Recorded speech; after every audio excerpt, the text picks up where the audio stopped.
Bharatiya Janata party का संकल्प पत्र, घोषणा पत्र वो माननीय नरेंद्र मोदी जी ने, पार्टी के अध्यक्ष नड्डा साहब ने, राजनाथ सिंह जी ने और शीर्ष नेतृत्व ने उसको जारी किया।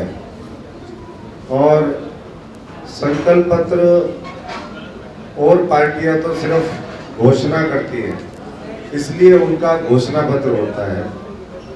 भारतीय जनता पार्टी संकल्प लेती है कि हम उसको पूरा करेंगे और पूरा होने की गारंटी स्वयं खुद देश के यशस्वी प्रधानमंत्री लेते हैं, इसलिए हम उसको संकल्प पत्र कहते हैं। ये संकल्प पत्र जो भारतीय जनता पार्टी 2024 में कहेगी वो तो करेगी, लेकिन उससे आगे बढ़ के भी बहुत से मैं समझता हूँ कि ऐसे काम है।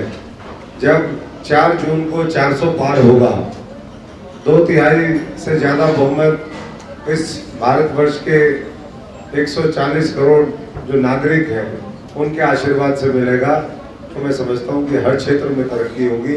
अभी बहन निताशा जी ने महिलाओं के सशक्तिकरण की बात रखी, यहाँ पर किस तरीके से युवाओं के लिए रोजगार देंगे, कैसे हम किसान मजदूर को ताकत बढ़ाएंगे, जो फ्री राशन है, जो योजना पिछले 5 वर्षों में लगातार जारी है, अगले 5 वर्ष फिर संकल्प लिया है कि उसको हम जारी रखेंगे।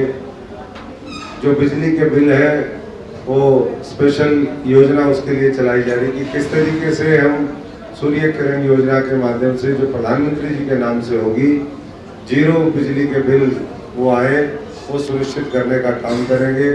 स्वास्थ्य के क्षेत्र में आयुष्मान भारत जो अपने आप में एक बहुत महत्वाकांक्षी योजना रही, वो कैसे रक्षा कवच बने, कैसे भविष्य में आयुष्मान आरोग्य मंदिर उनकी संख्या बढ़ाई जाए, जो मुद्रा लोन है उसको बढ़ा करके जो नौजवानों को स्वावलंबी आत्मनिर्भर बनाने की योजना है, 20 लाख रुपए तक का उसका एक व्यक्ति को लोन के लिए वो स्वीकृति आने वाले समय में देंगे। और सबसे बड़ी बात ये है, बाकी तो और बहुत सी चीजें हैं कि किस तरीके से हम शिक्षा के जगत में काम करेंगे, कैसे हम आने वाले समय में जो एम्स है उसकी संख्या बढ़ाएंगे, कैसे हम आयुष के जो है और केंद्र विकसित करेंगे। लेकिन इसके साथ साथ इस भारतवर्ष को 2047 के अंदर हम विकसित भारत बनाएं, उसका जो संकल्प है, उसके लिए जो भी ब्लूप्रिंट हो सकता है वो भारतीय जनता पार्टी, वो अगली जो तीसरी सरकार होगी नरेंद्र मोदी जी के नेतृत्व, उसको पूरा करेगी।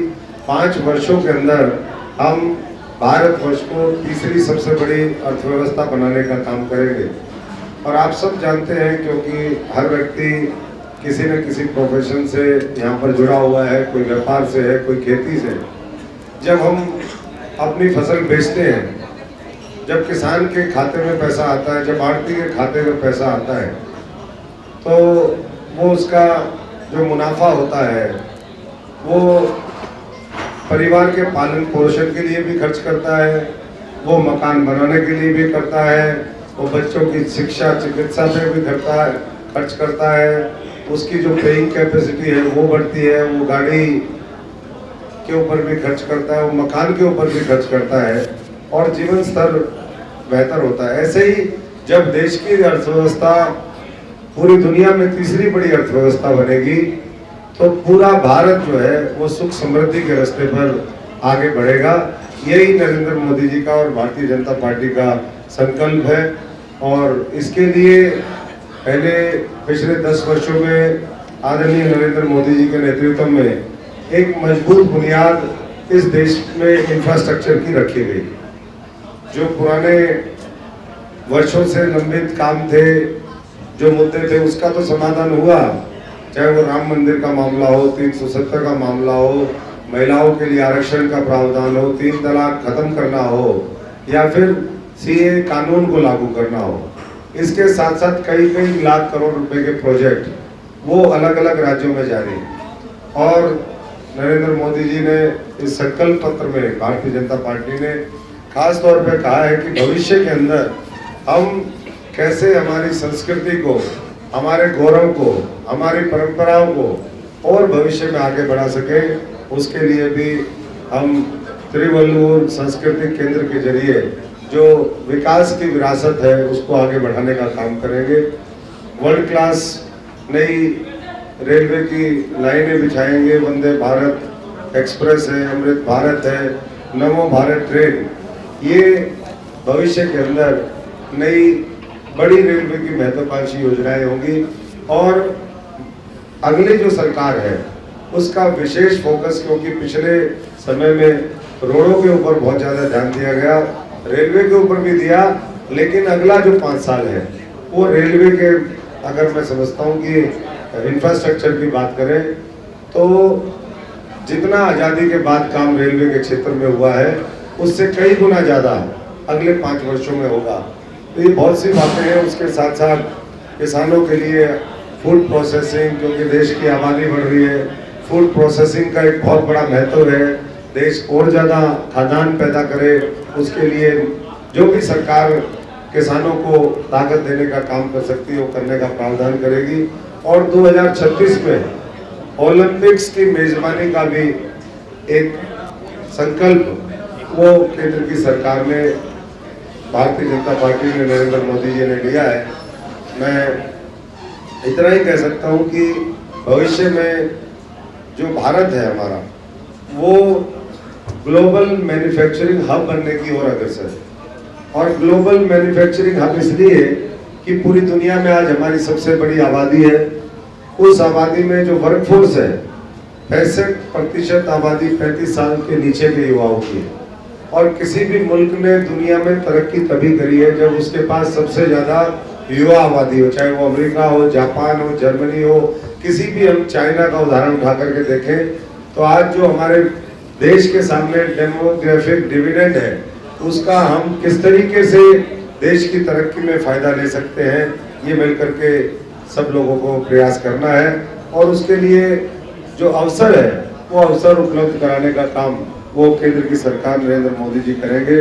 विश्वकर्मा परिवार जनों का, एमएसएमई, छोटे ट्रेडर्स, उनके लिए स्किल डेवलपमेंट के लिए भविष्य में और ज़्यादा योजनाएं आएंगी। और उत्पादन को बाजार से जोड़ने की गारंटी का भी एक संकल्प लिया गया है। हमारे हर क्षेत्र में, चाहे वो समाज के किसी भी क्षेत्र के लोग हों, चाहे वो हमारे जनजातीय साथी हों, चाहे वो अक़लियत के साथी हों, चाहे वो पिछड़ा वर्ग और दलित समुदाय के हों, उसके लिए विशेष प्रावधान आने वाले समय में है। और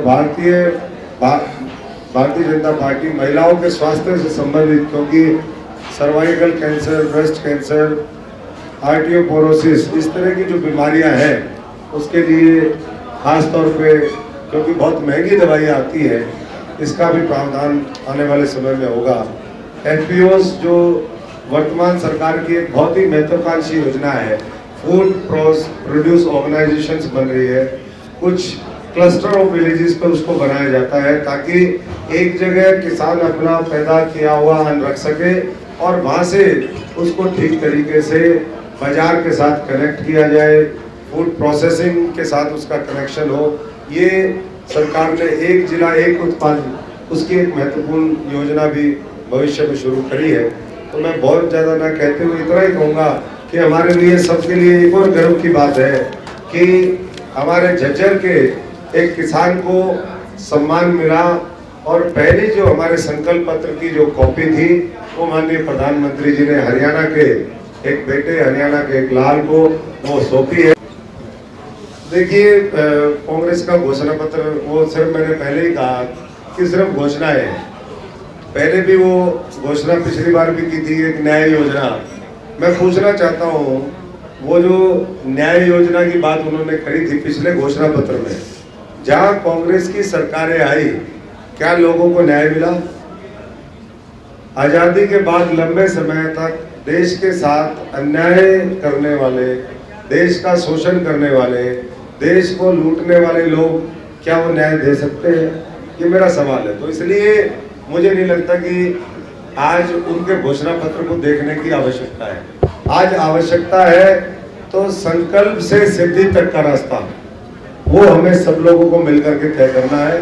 और मैं उम्मीद करता हूं कि हम सब लोग, हमारे पार्टी का नेतृत्व भी यहाँ पर बैठा है, मीडिया के साथी भी हैं, अगले 35-40 दिन के अंदर हम हरियाणा के हर घर तक पहुँचे, खास तौर पे सिरसा के एक एक व्यक्ति तक जो हमारा संकल्प है उसको हम लेकर के जाएं, उसको कन्विंस करें और उसको भविष्य में प्रेरित करें कि इस लोकतंत्र को मजबूत करने के लिए वो भारतीय जनता पार्टी कमल के निशान और नरेंद्र मोदी जी के साथ जुड़ा। आपने सबसे पहले पूछा कि भाई महंगाई और रोजगार के बारे में, महंगाई के ऊपर बहुत नियंत्रण करने का काम, आज जो इन्फ्लेशन है वो मैं समझता हूँ कि पूरी दुनिया में जहाँ सबसे कम है वो भारतवर्ष के अंदर है और उसका डायरेक्ट जो है वो महंगाई से उसका रिलेशन है।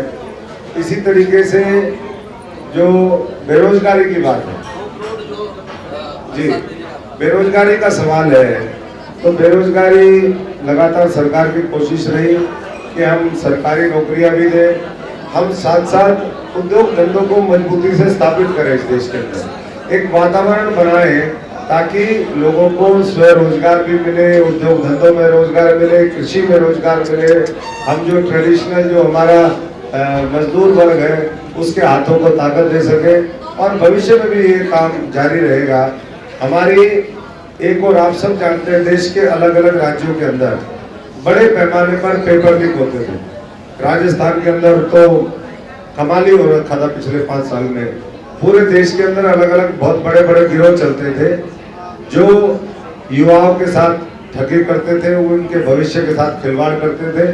उसके ऊपर वर्तमान सरकार ने आखिरी दिनों के अंदर कानून बनाया, उसको लागू करने से नौजवानों को रोजगार सही समय पर मिलेगा और बार बार ये जो पेपर लीक का मामला है ये रुकेगा। भ्रष्टाचार की आपने बात करी, तो भ्रष्टाचार तो ये लोग जो इंडी अलायंस वाले हैं वो करते आए हैं और इसीलिए जब उनके ऊपर कार्रवाई होती है तो चिल्लाते हैं कि सबने अपने अपने काले कारनामों के माध्यम से, कहते हैं जैसे कर्म करोगे वैसा फल मिलेगा, तो इन्होंने जैसे कर्म करे हैं, आज जेलों में इनकी बुकिंग है, एडवांस बुकिंग चल रही है, तिहाड़ में 2 नंबर 3 नंबर 7 नंबर 1 नंबर, ऐसे बहुत से लोगों की और एडवांस बुकिंग चल रही है।